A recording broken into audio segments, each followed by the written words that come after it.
everyone, here is how I make one of those gloriously embellished skirts with a high yoke dress. The possibilities for embellishing this style are endless. Seriously, think French lace, tatted lace tape, fabric tucks, pin tucks, embroidery work, applique work. You get my drift. You could just go on and on and on and on. There's a multitude of possibilities. But overall, the construction is very similar, and I'm going to break down how I do that construction here in this video. And my dress is fully lined, but you could opt to have only your yoke lined if you wished. So you'll need a high yoke pattern, and I'm using Children's Corner Lee pattern, CC Lee, which is linked down below, but any yoke will work.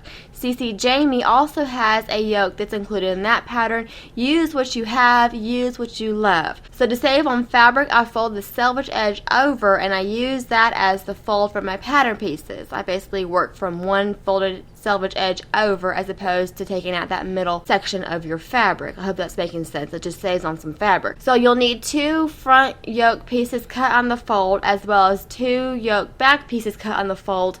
Well, you might need 4 yoke pieces and not cut on the fold, and I will explain more on that in a little bit. Now, if you want fabric sleeves, then cut those out, but I'm going to do lace sleeves instead. And then you'll need 1 big panel of fabric for your skirt, and the size will depend on your little one and your preference. Now, keep in mind that 2x is a gradual gathering ratio, while 3x is a more common ratio, and 4x and beyond, that's going to be a pretty full skirt.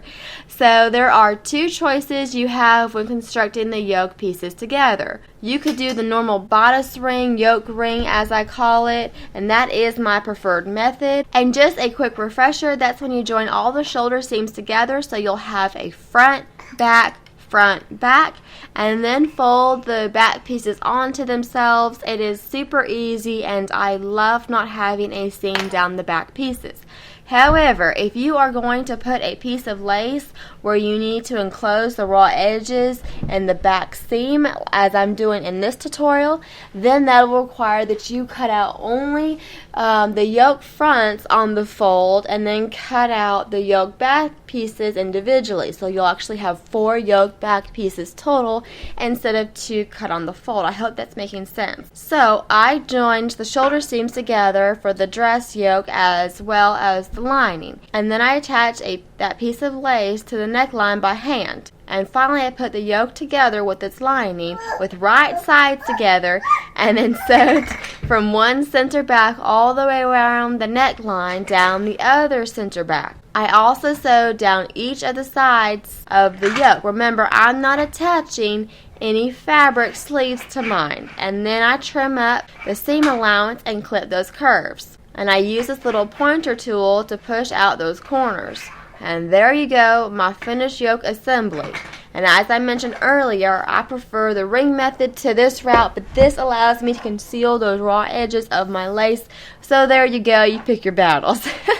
Alright, now my yoke is prepared and I can move on to my skirt. And I do prefer a continuous skirt for my dressier garments for a few reasons. Now, it eliminates the side seams, which makes it visually cleaner in my book, but it also makes it easier to construct since you only need to focus on the lines coming together at that one seam in the back of the dress and not 2 seams on each side of the dress. And let's face it, normally the back of the dress is not seen or photographed as much as the front or front sides of the dress. So anywho, I figured out what I want as far as embellishments, and as I said earlier, the possibilities are absolutely endless. Anything from French lace to this tatted stuff to, shadowwork embroidery to monograms, you name it, have fun with. But the idea is that you do all of your embellishing now. This includes any lace hem treatments. You are only going to have 1 seam to conceal those raw edges of the lace ends. So if you want a lace hem, you need to attach it now so you'll be able to conceal those raw edges. And when I was all done with my embellishments, I joined the skirt panel together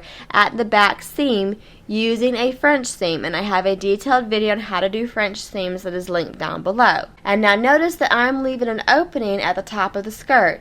You can put a placket in this opening to conceal those raw edges, and there are a number of ways to finish this placket. Henry. And I have several methods that are linked down below. Now, if you want to skip the placket, that's fine too. I'm actually going to skip the placket myself.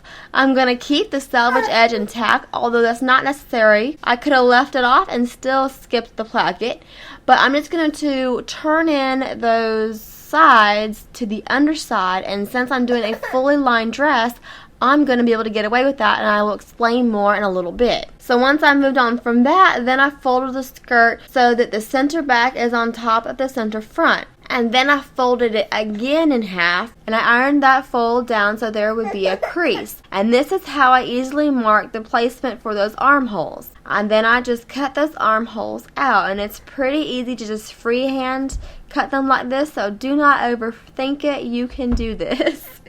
Of course, you could use a blocking guide from a smocking pattern or trace the fabric to give yourself a mark to follow as you're cutting out. And then to conceal this curve, I take a bias band that is 2 inches wide, and I fold that in half and give it an ironing.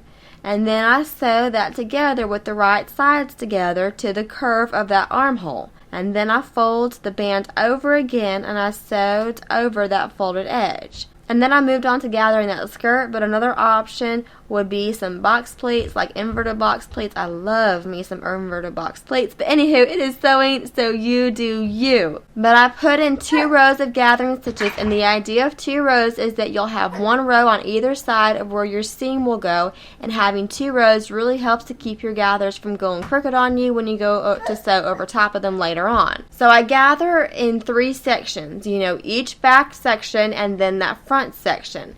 And then I match up those gathers to their respective section, making sure that the underarm bias band is folded under to the wrong side of the dress so you don't see it on the right side of the garment. And then I sew along, being careful not to catch the lining of the yoke in the mix. I don't want that lining in this seam. Instead, I'm going to do the same thing with the lining. I'm going to get a panel for the skirt and then join at the back side seam and then put those little underarm curves in, repeating the same bias band idea, and then I'm going to gather that skirt up and join it to the lining side. And now this whole step is optional, and if you don't want to line your skirt of your garment, then simply fold under the bottom edge of your yoke lining and then hand sew that down in place. Easy peasy. So now it's a matter of doing some hand finishing work to sew those underarms together, and then those bands will be completely hidden. Additionally, I'm going to sew those folded openings in the back together, so all of that is tidy. It just cinches everything up. Isn't that lovely? I'm also hand sewing these tatted sleeves to the dress, and I have another video that goes over how to work with this ready-made tatting stuff, and I also have a series on how to shuttle tat your own leg. But from there you can add whatever snaps or buttons are, and voila, your dress is done. I hope this video was helpful. If you have any questions, please leave them down in the comments below, and I will do my best to answer them. And as always, I appreciate y'all for watching, and I hope to catch y'all next time.